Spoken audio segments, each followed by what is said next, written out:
Welcome to Everyday Buddhism, making every day better by applying the proven tools found in Buddhist concepts.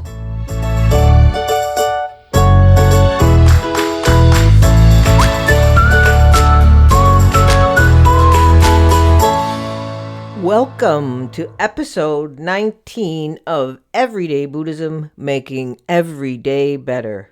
It's a special episode for Bodhi Day, celebrating Shakyamuni's enlightenment. Happy Bodhi Day, happy month of enlightenment, and happy season celebrating the return of light to the northern hemisphere, the rebirth of the sun. We are in the time of celebrations, all happening within about 6 weeks. The celebratory spirit is wonderful. We need reasons to be joyous and come together for special moments and occasions. We need events to look forward to, calling our childlike spirit of anticipation and wonder from our rational day-to-day focus, the grind that often borders on drudgery and dread. I love this time of year. The long nights of December are marked by numerous celebrations using light as a symbol. Nature-based, polytheistic, pagan, Christian, Jew, and Buddhist spiritual and religious groups all use light as a symbol in their observances at this time. In our culture, the most prevailing observance is the Christian December 25th celebration of the birth of the Son of God, Jesus Christ, which, like Shakyamuni's enlightenment, was announced by the light of a star.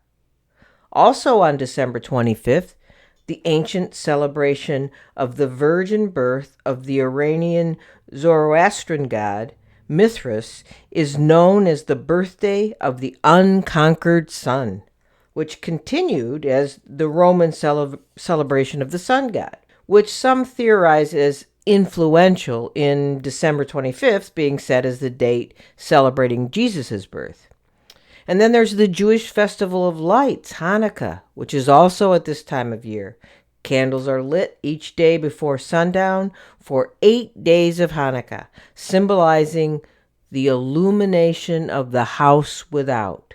It reminds people passing by of possibilities, hope, and rededication, symbols of the miracle of the holiday. And then there's Kwanzaa and its 7 candles, observing 7 principles related to building community, which serve as both an external marking of the inherent strengths of the African culture and community, but also an internal reminder, motivating the practice of 7 values, including hope, faith, service, and harmony, to share with community and the broader world. How wonderful that so many of us celebrate light at this time of year. As Buddhists, we celebrate the light of awakening. I never celebrated Christmas really as the birth of Christ, but celebrated the season as one of grace and giving and being thankful for family and friends. But of all things celebrated in this season, celebrating light has had the strongest hold on me, as I think a lot of people in this dark, dark time, the dark days of December.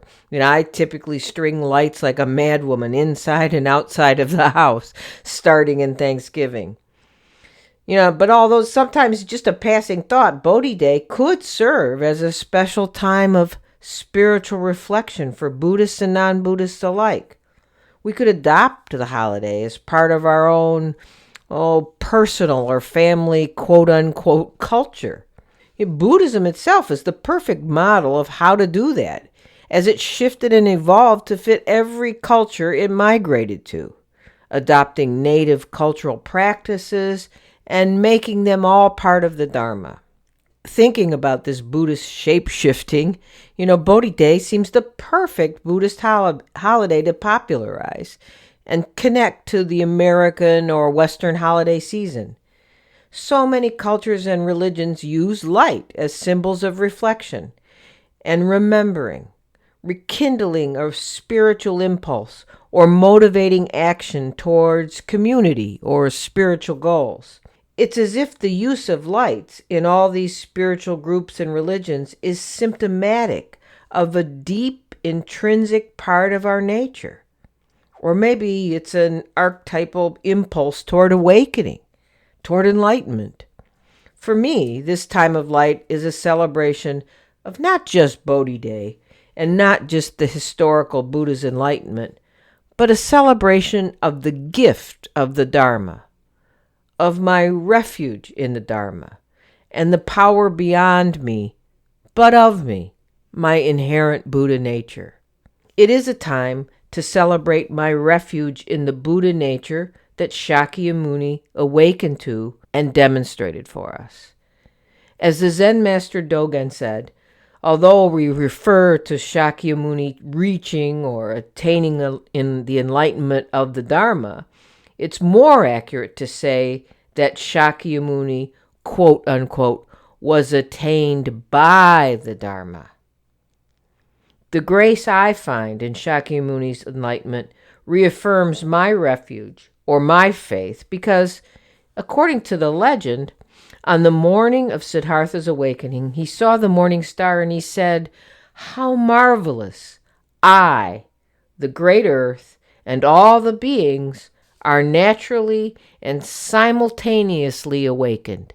As Shakyamuni was awakened by the Dharma, or the spirit of Buddha nature, he proclaimed that the great earth and all beings are also awakened. So our awakening is certain. It is contained in our inherent Buddha nature. What we are awakening to is that call of the spirit of our Buddha nature. That call is in the light that is forever and every place shining on us, lighting our path with wisdom and embracing us in compassion. In Shin and Pure Land Buddhism, Amida, or Amitabha, is light without bounds, infinite light. In the larger Pure Land Sutra, it is written that there is no place that is not illuminated by the light emanating from Amida Buddha. It also says that when sentient beings encounter that light, their defilements are removed and they feel tenderness, joy, and pleasure, and good thoughts arise. Doesn't that sound like the words describing this season? And we did nothing to cause that light to shine. We didn't have to work for it, to encounter it. It's shining all the time. It's a light constantly and continuously shining on us, and unlike the sun or the moon or the lights I've strung, it can't be blocked by clouds or a lack of electricity. No, it's a grace given to us, unearned. In our everyday lives, we can feel this light here with us now. It didn't just happen to Shakyamuni, it's happening now to us. And in the celebration of Christmas, we aren't celebrating the birth of Jesus Christ 2,000 years ago. We are celebrating the birth of the Christ Spirit in our hearts today and every day. This light is the wisdom of the Dharma, the wisdom that recognizes all things are perfect, all things are full of meaning, all things are suchness. Haneda Sensei writes in his book Dharma Breeze, quote, "When light comes into a dust-filled room, even the dust starts to shine," unquote. So on this Bodhi Day, let us gasho to all our teachers, Shakyamuni, all the Buddhist masters and Buddhist teachers, and all the teachers that are our family, our neighbors, our co-workers, our pets, and the shining dust. They all share and reflect the grace of Amida's light, the wisdom light of the Dharma that grasped Shakyamuni, the absolute ultimate Buddha nature that is in each of us. So happy Bodhi Day. May the light shine on you and yours this day, this season, and every day. May it be so.